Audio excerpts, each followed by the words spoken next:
Pues nos encontramos con Ignacio Pérez, director general de Ecualidad Democrática, que me he quedado con algo que has nombrado durante tu discurso, que somos el segundo país con más fosas comunes. Fosas comunes son esas donde van destinados los que no tienen nombres y apellidos, o que sí que lo tienen, pero hay gente que les interesa que no los tengan. Es un dato horroroso. Sí, realmente yo creo que es una mancha en nuestra historia que tenemos que resolver, que realmente han pasado 80 años mayoritariamente sobre esos asesinatos que cometió el Estado, que en la dictadura hubieron 40 años de silencio en el cual pues no se ha escuchado a esas víctimas. De hecho, esas víctimas no podían mostrar ni su propio dolor ni cerrar ese duelo, y en democracia han pasado ya 40 años también de democracia y todavía se han empezado a dar pasos, pero todavía no son lo suficientemente importantes para que todas aquellas familias que tengan seres queridos en una fosa común pues puedan rescatarlos. Nosotros desde las administraciones, desde la Generalitat, por ejemplo, este año ha sido el primero en toda la historia de la Generalitat en la cual de manera directa pues se han hecho exhumaciones ya tanto en Castellón como en Monóvar, y vamos a continuar otra vez en Castellón otra fase de las exhumaciones, tanto como en Alicante, Orihuela, en Segorbe también. Así que estamos un poco pues recogiendo un poco la situación que se había dado de silencio administrativo a esas víctimas, intentando pues bueno que puedan tener a sus familiares y enterrarlos de una manera digna, que es la dignidad que ellos nunca perdieron, esas personas que lucharon por la democracia y por la libertad.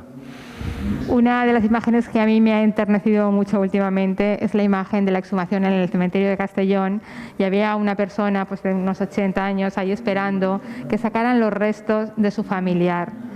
Qué triste qué triste al mismo tiempo, qué alegría para esa persona poder ver estas imágenes, esos gestos.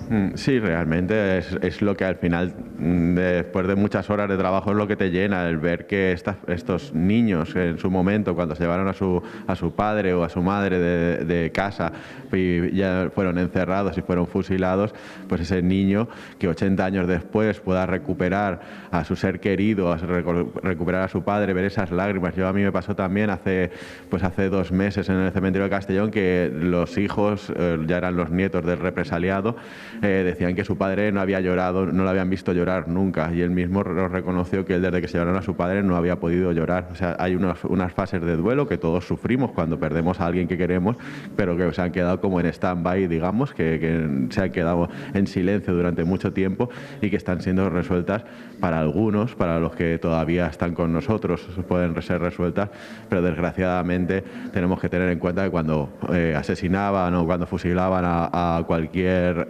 represaliado, al final estamos hablando de que habían padres, hermanos, amigos que sufrían esa pérdida y que desgraciadamente ya no podrán ver cómo esos restos pues son recuperados y enterrados con dignidad. ¿Habrá un momento que esto se normalice, que el hecho de sacar a tus familiares y llevarlos al lugar donde siempre tenían que estar sea algo normal y que a nadie le extrañe, que a nadie se ponga las manos en la cabeza, que nadie repita eso de a los muertos dejarlos en paz, no volver al pasado, que sea algo como muy normal? Claro, yo creo que se tiene que normalizar y se habla con toda la naturalidad del mundo. Cuando hablan de que estamos abriendo, no, lo que se está haciendo con esto es cerrar esas heridas, es cerrar un proceso de nuestra historia en la cual por parte del Estado se cometieron unos crímenes y que tenemos que darle respuesta por parte de las administraciones públicas. Esto se tiene que explicar así con toda la naturalidad del mundo. Entendemos que durante 40 años de dictadura sí que se han hecho unas políticas de memoria histórica en las cuales se ensalzaban pues, a las personas que ellos querían por parte de la dictadura. Ahora en democracia lo que tenemos que hacer, y sobre todo proyectando hacia el futuro, es recordar de nuestro pasado todas aquellas personas que dieron su vida o que dieron su proyecto vital también porque fueron encerrados o que se tuvieron que ir a otro país por defender lo que ahora tenemos, que es una democracia, un país libre y un país en el que vamos trabajando por esa justicia social, y proyectar hacia el futuro es la labor que se tiene que realizar para mirar esos errores y esos aciertos que hemos tenido en el pasado, pues conseguir llevarlos hacia el futuro de la mejor manera posible para ahondar más en nuestra propia democracia. Pues muchas gracias, Ignacio, por cerrar esas heridas y al mismo tiempo abrir esos corazones para que los familiares, aun con el paso del tiempo, puedan recuperar a sus seres queridos. No, muchísimas gracias a vosotros por dar voz y sobre todo por estar atentos a estas jornadas, porque también son muy importantes darles voz a estas personas que llevan demasiado tiempo, que han sido pues ignoradas por parte de la sociedad, y creemos que eso es lo importante, que cada una de las historias que se cuentan hoy aquí pues sean extendidas, y vosotros tenéis en los medios de comunicación la capacidad de que parte de la sociedad sea conocedora de lo que ha sucedido también en este país, y nos alegramos mucho de colaborar con vosotros. Gracias de nuevo. Gracias. Nos encontramos con Vicente San Pedro, uno de los ponentes de hoy. Qué menudas conferencias bonitas estamos teniendo, aunque tristes, te desgarran el corazón, te desgarran el alma.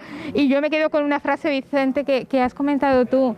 Yo creo que el ser humano es el único capaz de deshumanizar al propio ser humano para, con la excusa, asesinarlo. Exactamente. Esto fue un arma utilizada para la represión. El deshumanizar a las víctimas, deshumanizar al contrario, significa quitarle la categoría de persona, y por ello se la podía matar igual. Eso se hizo durante la Guerra Civil, lo hicieron los nazis durante la Segunda Guerra Mundial, y siempre ha sido uno de los elementos claves de la represión. No hay que olvidar tampoco que estamos hablando de un momento, en el año 36, en que una España muy polarizada, en que había mucho odio, y es algo que llevó a una guerra civil y llevó a la dictadura, llegó a la represión, etc. Pero es algo que estamos empezando a vivir en la actualidad, y eso la verdad es que es muy preocupante. Oyendo lo que decías, yo pensaba, es que no son humanos. Es que son demonios, porque esas palabras pueden llegar a salir de un ser humano, ese odio hacia el propio ser humano, porque piense totalmente distinto a ti. Pero una cosa es pensar totalmente distinto y otra cosa es llegar a asesinarlo por esos pensamientos, que así fue. Es que el discurso de odio es un arma más. Y es algo que se ha venido utilizando. En aquellos momentos, personajes como Mola, como Queipo de Llano, utilizaron ese discurso de odio esencialmente, precisamente como un arma política y como un arma contra los contrarios, los cuales se les consideraba, lo primero se les consideraba como la anti-España. O sea, la forma de definirlos, la anti-España. Y después también considerarlos como alguien a quien había que exterminar. Y por eso vemos que hay una evolución en esos discursos, como he dicho durante la conferencia, una evolución en la que al principio se tiene que usar la violencia, después se tiene que usar ya unos elementos mucho peores, pero se llega al final, en las últimas fases de los discursos, se llega a utilizar la palabra exterminio. Entonces está muy claro que aquella política de exterminio era algo que estaba enraizada dentro de lo que fue la represión franquista. Plan de exterminio, no los gasean como hemos oído ahora en los campos de concentración nazi, pero algo por el estilo. Y lo que oímos muchas veces hablando a la gente mayor de las guerras es que luchaban hermanos contra hermanos. Es que tú podías matar a tu vecino con el que habías compartido juegos de la infancia. Es algo terrible, es lo peor que puede tener, lo peor desgracia que le puede pasar a un país es una guerra civil, que se lucha con hermanos contra hermanos, pero también se despierta el sentimiento cainita, que es el peor de todos los sentimientos, el odio a quien hasta hace un momento era tu vecino, era tu amigo, o era eso, y todo polarizado por la política y por aquellos odios que se gestaron en aquellos años. Esto lo vemos también, se ha visto en todas las guerras civiles, se vio en la guerra civil de Yugoslavia, se ha visto en todas, es lo peor que le puede pasar a un país. Y las consecuencias están claras, 80 años después todavía, no es que se hayan reabierto heridas, es que nunca se cerraron aquellas heridas de la guerra civil, y yo creo que ya es el momento. Nos han cerrado y el ser humano aprende, porque nos hemos dado cuenta que no aprende de esos errores. Nunca. Siempre vamos tropezando, siempre en la misma piedra. Es algo que parece ser que es consustancial con el ser humano, y es algo tremendo. Eso solamente se puede evitar de dos formas: con la educación y potenciando políticas que vayan ayudando a superar todos estos odios. Y para ello, para que las heridas se cierren de verdad, por ejemplo, las heridas de los familiares, de los descendientes de los fusilados, lo mejor, o sea, lo único que puede cerrar su herida es poder recuperar los restos, enterrarlos dignamente, que dejen de estar como perros en cunetas, o que dejen de estar en fosas comunes, y que sean de nuevo vueltos a considerar como personas, como seres humanos. Yo creo que es algo que nadie en su sano juicio puede denegar el derecho de un familiar a recuperar los restos de su abuelo, de su tío, de su padre, etcétera. Pues muchas gracias, Vicente, por hacernos recordar esa parte de la historia que nunca debería haber sucedido, por desgracia, sucedió. Y siempre dicen que hay que mirar hacia atrás para no volver a caer en esos errores. Y ojalá suceda así. Lo veo difícil, como tú bien dices, pero ojalá suceda así. Muchísimas gracias. Y un saludo a toda Segorbe, que es una población que siento muy, muy cercana. Muchas gracias. Gracias. Ahora seguimos con Adrián Mínguez, uno de los grandes entendidos en los campos de concentración, que me ha llamado la atención, Adrián, porque nos centramos mucho en Mauthausen, pero tú has dicho, no centrémonos en Mauthausen, en Gusen. En Gusen realmente ese era el campo de los horrores para los valencianos. Sí, totalmente es el campo de los horrores. Solo te diré que para mí, en los años 41 y 42, es un campo de exterminio puro y duro. La única diferencia que hay con los campos de exterminio es que ahí llegaban los trenes, bajaba la gente y los asesinaban, y aquí los asesinaban mientras el cuerpo humano tuviera energías para aguantar. Solo te diré una frase del jefe del campo. El prisionero bueno, te hablo de Gusen, prisionero bueno es aquel que me dura 2 meses o 3 como máximo, el prisionero malo es el que me dura más porque no sigue mis directrices.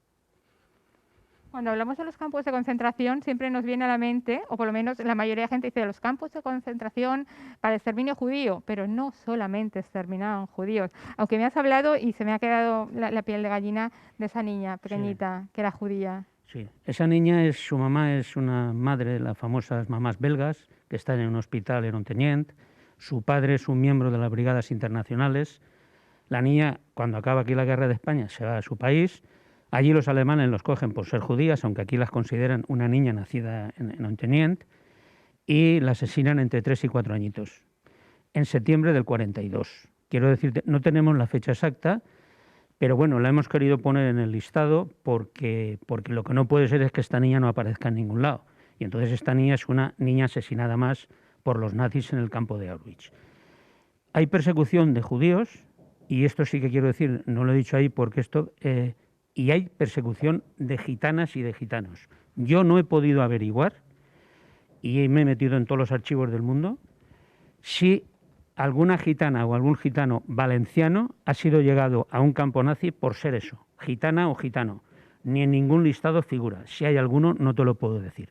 Homosexuales tampoco hay, disminuidos psíquicos y físicos tampoco hay, y testigos de Jehová tampoco hay. Lo único que he encontrado dentro de esa persecución nazi han sido a judías que, tengo que decirte, que están puestas en el listado porque el memorial de Auschwitz y posteriormente las casas más importantes de judías aquí en España nos han vuelto a certificar que efectivamente esas 3 mujeres, 2 de ellas hermanas, nacieron en la ciudad de Valencia. ¿Y qué tenían esos valencianos para acabar en esos campos de concentración? ¿Les molestaba mucho esa famosa raza aria? Las llevan simplemente por ser judías. Si no hubieran sido judías, pues hubieran tenido una vida normal, pero al huir de la España franquista, pasar a Europa y allí cogerlas, es que no tenemos más datos. Igual que te puedo decir que una mujer que nace en Valencia en el año 9, el siguiente dato la tengo que está casada en un pueblo de Rumanía. El siguiente dato la tengo cuando la asesinan en Ucrania. De estas 3 que te acabo de decir, exceptuando una que tenemos muy poquitos datos, de las 2 hermanas solamente sabemos que las asesinan allí. No sabemos nada más. Por eso hemos tenido que ir al memorial de Auschwitz para que nos certifiquen si efectivamente es así o no. Pero simple y llanamente es por ser judías. No hay que buscar ninguna otra explicación. Son judías y las asesinan. A raíz de la conferencia de Wannsee, donde allí los nazis deciden que hay que exterminar a todos los judíos. Y una última pregunta, ¿qué le lleva a escribir sobre estos temas? Estos temas que son tan duros, que solamente me lo imagino investigando sobre ellos, que a más de una vez se me han caído las lágrimas, solamente viendo las tropelías que eran capaces de acometer contra el ser humano. Yo, por primera vez, voy a decir dónde he llorado, a lágrima viva. Y disculpa. Cuesta, yo estaba en última fila, estaba oyendo la señora y se me estaban cayendo las lágrimas, solamente oyendo lo que ella decía. Yo, donde he llorado, fue en el campo de Auschwitz, y mira que he visto campos, cuando vi la mesa donde estaban los chupetes de los niños. Y ahí me desmoroné. Me desmoroné porque no entendía nada. Y eso que había estado en Mauthausen, en Gusen, en Buchenwald, en todos los lados. Pero al llegar a Auschwitz y ver el cabello humano lo superé, las maletas, pero al llegar y estar a la mesa con los chupetes de los niños, ahí me desmoroné. Ahí lo siento, pero no pude soportar eso, no lo pude soportar. Y entonces esto fue a consecuencia de que mi padre, que en paz descanse, me regaló un libro. En ese libro, que eran los cirujanos nazis, venía que un español había muerto en el campo de Mauthausen por una inyección de benzina, que por cierto ese nombre de español no aparece en ningún listado, supongo que sería algún nombre inventado.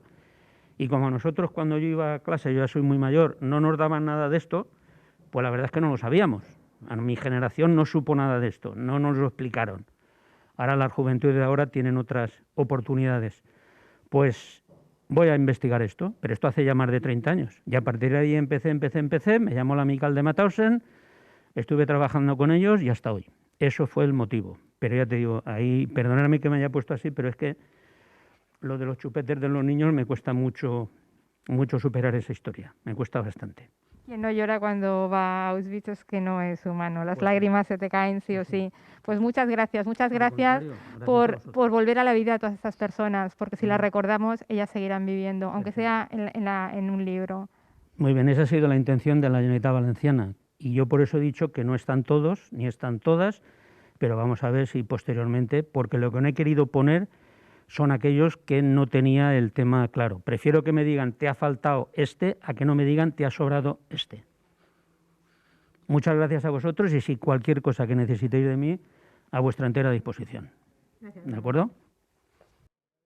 Pues seguimos con Rocío Ibáñez, alcaldesa de Altura. Rocío, muy emocionante el hecho de que un antiguo alcalde de Altura vuelva a sus orígenes. Gracias también a todos vosotros, al esfuerzo de todos vosotros y esa imagen de esa persona mayor, que yo no sé quién es, será su hijo, me imagino, esperando que salgan los restos de ese familiar, se le pone a una la piel de gallina.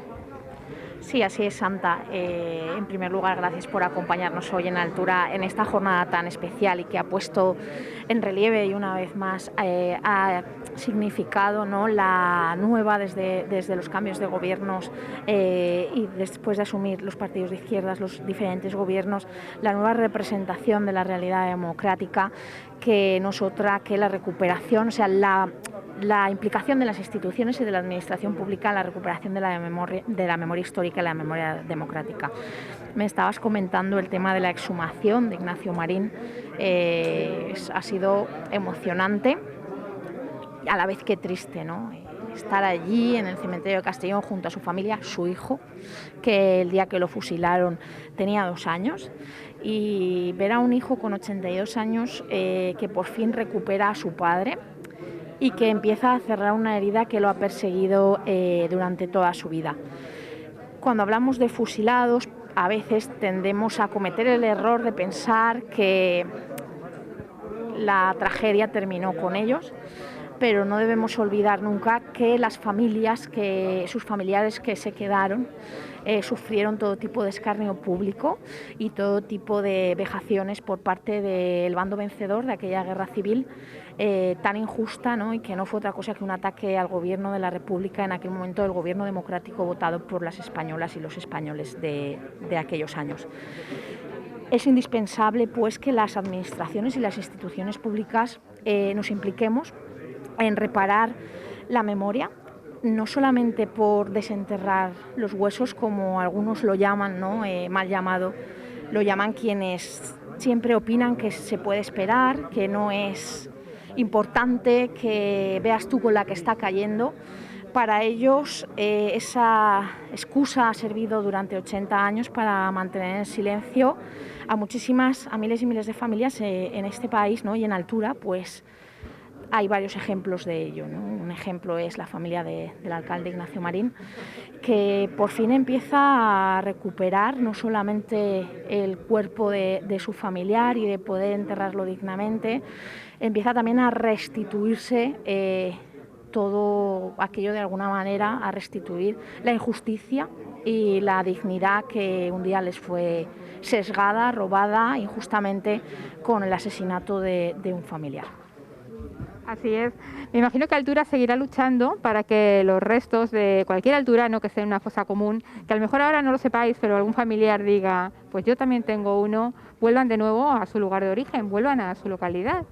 Si bien así va a ser, ¿no? No es único el caso de Ignacio Marín, es quizá el más relevante porque ostentó la alcaldía de Altura en los peores tiempos de nuestra historia más reciente, pero bien es cierto que se ha exhumado hoy mismo también a otro alturano, a Miguel Blasco, en el cementerio de Castellón, y tenemos constancia de algún alturano más, en este caso enterrado en la fosa de Segorbe, que parece ser que se va a abrir poco tramo de tiempo, y ya les hemos ofrecido, ¿no?, nuestra ayuda institucional para lo que haga falta, y así va a seguir siendo. Cada alturano o alturana que fue represaliado en todas sus formas va a tener el apoyo absoluto del Ayuntamiento de Altura y del gobierno municipal. Creamos al llegar al gobierno en 2019 la Concejalía de Memoria Histórica, y no solamente se creó para recuperar el patrimonio de la guerra civil, el patrimonio que se pueda poner en valor de aquellos años, que también, sino sobre todo para dignificar a quienes fueron víctimas injustas de un ataque a un gobierno legítimo. Pues muchas gracias, Rocío, y enhorabuena por esas ponencias que hemos tenido hoy aquí, que Altura ha sido sede de una de las ponencias más interesantes que hemos visto últimamente. Sí, muchas gracias a vosotros por acompañarnos y, por supuesto, a la Federación Valenciana de Municipios y Provincias y a la red en salsa de los municipios por la recuperación de la memoria histórica, que lo han hecho posible. Muchas gracias. Gracias. Pues seguimos con Tania Baños, una de las luchadoras por esta guerra, entre comillas, de la memoria histórica, que, como tú bien dices, también lo has pasado muy mal. Lo has vivido en propia carne, pero aún así demostréis mucha fortaleza luchando por lo que creéis y por lo que creen tantas personas, sobre todo para no cometer los errores que se cometieron ya en un pasado. Bueno, yo creo que es luchar por la paz, ¿no? Y creo que es luchar por las causas justas. Y en ese sentido, por eso era importante el venir hasta aquí, el venir hasta Altura, para apoyar a su alcaldesa, para apoyar al ayuntamiento y para apoyar las causas justas que la Federación Valenciana de Municipios y Provincias, que es quien nos representa a todos los ayuntamientos de la Comunidad Valenciana, organiza, y que ha tenido a bien, ¿no?, el hacer piña entre nosotros para poder defender la memoria. Y justo en un día que coincide con la exhumación de un alcalde de Altura, de un alcalde elegido democráticamente por el pueblo de Altura, y que creo que gracias a la Diputación de Castellón, donde hemos apostado por exhumar a las personas, ¿no?, que fueron fusiladas en el cementerio de Castellón, y que implica a diferentes personas de toda la provincia de Castellón. Quiero decir con esto que no solo son víctimas de la ciudad de Castellón, sino que son víctimas de toda la provincia, y entonces, como entidad que aglutina a todos los ayuntamientos, teníamos que estar ahí al frente de esa exhumación, ¿no? Así que también venir aquí para dar todo el apoyo a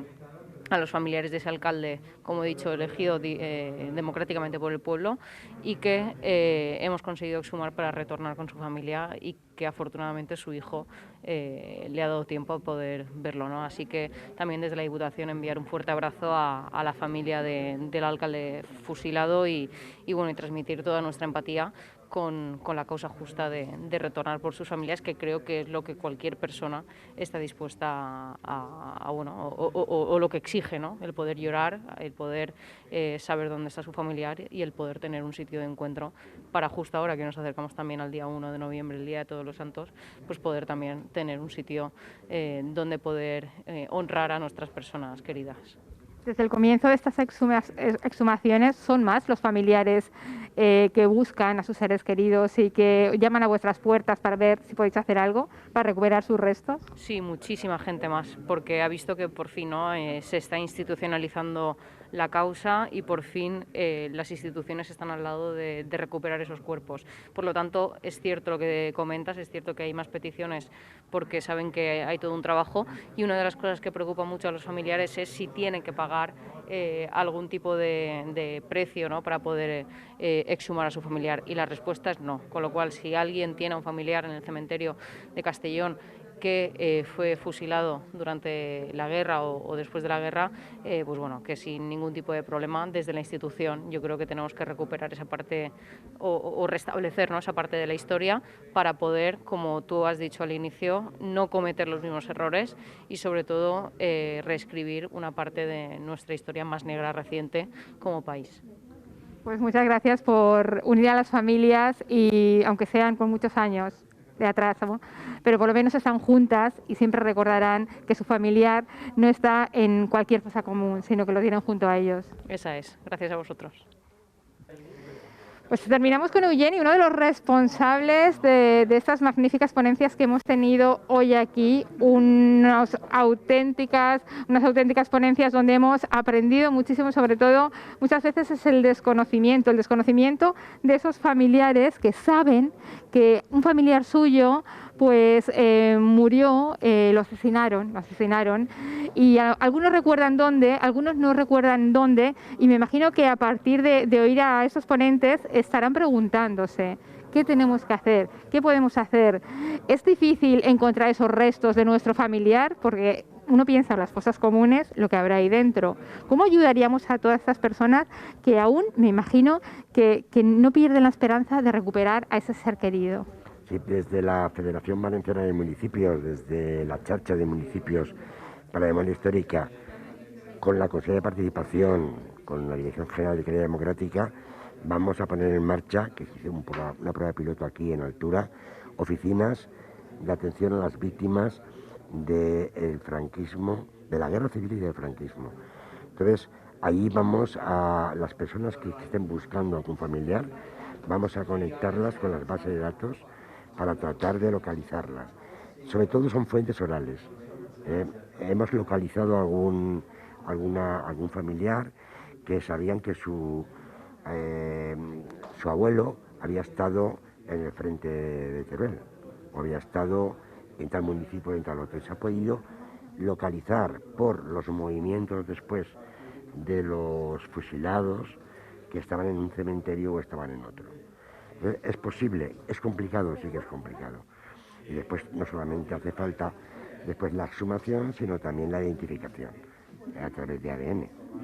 ¿Habéis vivido ya la emoción de ese familiar que al final tiene los restos de su abuelo y dice, y ahora por fin descansa junto a mi abuela? Eso debe ser un alivio, una sensación de paz. Un alivio. Yo he visto familiares, he tenido esa experiencia, ¿no?, de compartir esos momentos con familiares, y es de una felicidad infinita. Y es una forma de cerrar página, de verdad, porque es un dolor y un pesar que tienes toda la vida hasta que encuentras ese familiar. Otra de las soluciones es la que también se ha planteado aquí hoy, ¿no? Y es un reconocimiento del dolor y de la víctima a los familiares en el nombre de la persona que pasó en aquel momento. Si tú, como familiar de la víctima del conflicto, sea de la parte que sea, recibes un escrito, un certificado, un diploma del ministro o ministra de Justicia diciendo que tu padre o tu abuelo pues fue víctima y tal, y que, ¿sabes? Y reconociendo ese papel que tuvo, yo creo que es menos doloroso. Hay que puntualizar eso de sea de la parte que sea, porque se oye mucho lo de las cunetas están llenas de inocentes, de esa gente que tanto de un lado como del otro no quiso participar en esa guerra y no tuvo más remedio, y ahí descansan. Sí, fue un golpe de Estado contra un gobierno legítimo, y de hecho pues aquí también se ha dicho, en toda la línea XYZ, donde está, que vertebra de alguna forma el Alto Palancia, pues es un gran cementerio. O sea, nosotros estamos impulsando el desarrollo local y la puesta en marcha del producto turístico Memoria, relacionado con la memoria democrática y con los recursos de las trincheras y todo lo que existe de patrimonio bélico, pero siempre lo decimos, es un cementerio importante. Hoy se ha dicho aquí, hay lugares en la línea X y Z vinculados donde en la batalla de Levante que hay cadáveres todavía, hay cadáveres, y hay cadáveres de los soldados republicanos y de los soldados franquistas, porque esta batalla, la batalla de Levante, no fue una batalla que ganó el ganador de la guerra, sino que la perdió. Y como castigo dejó ahí a la gente que hubo. Hay autos, que así lo dicen, de ayuntamientos, nada más acabar la guerra, pidiendo que por favor al gobernador civil que limpiara el término municipal de cadáveres, porque habían cientos y cientos de cadáveres, ¿vale? Eso junto también con los explosivos que hay en toda la Sierra de Espadán por el conflicto bélico, que todavía están vivos. Pues muchas gracias por intentar que el sueño eterno de toda esta gente inocente, aunque sea durante muchos años atrás, estén donde les corresponde estar, junto a los suyos, junto a su familia, por lo menos intentarlo. Muy bien, sí, y que además que no se repitan nunca. Yo creo que se pueden resolver cualquier tipo de diferencia y de conflicto con el diálogo, hablando y siempre construyendo el futuro partiendo de la memoria de lo que nos ha pasado. Gracias. Gracias de nuevo. Hasta luego.